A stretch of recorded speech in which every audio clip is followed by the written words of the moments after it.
But yung ano pa lang, siguro iko-consider ko yung recognition ng mga past clients namin. Dapat, yung mga reviews nila sa services namin.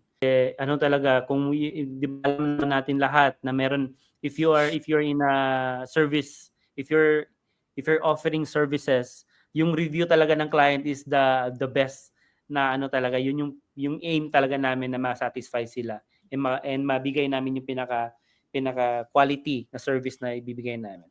So lahat ng mga client namin from schools, from corporate, for ano lang for mga artists, nag-ano talaga sila kung hindi ko lang nalagay sa Facebook reviews namin, hindi ko sila inaano na mag-review sila sa Facebook, but they are nag-email sila sa amin after ng event that we are ano daw, we are very professional and also parang ano ba, nakaka-encourage as a part ng sa Sonata na alam mo yung mga ano nila, mga reviews nila sa services namin.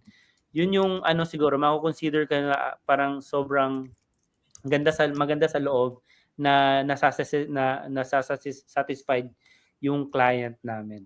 And also sa pagbubuo ng network sa mga other companies, yes, we are very active sa network ng sa mga not just for the client and also sa mga suppliers namin.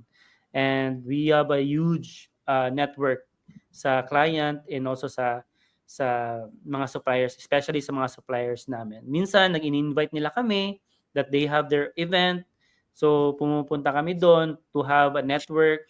Recently lang, I think that was last month, we are invited na pumunta sa isang event ng mga AV talaga. Lahat ng AV company sa Dubai nandun.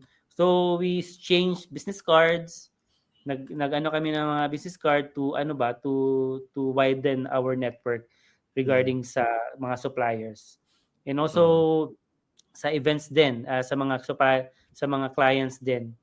Alam mo yung recognition, hindi lang na ano kanila, parang nag-thank you lang sila sa but also they're recommending our services sa other na mga ano nila, sa network nila. Doon siguro, doon talagang doon parang naano yung Sonata na alam mo yun, na kaya na-encourage kami na i-give talaga namin yung 100% namin sa mga client namin.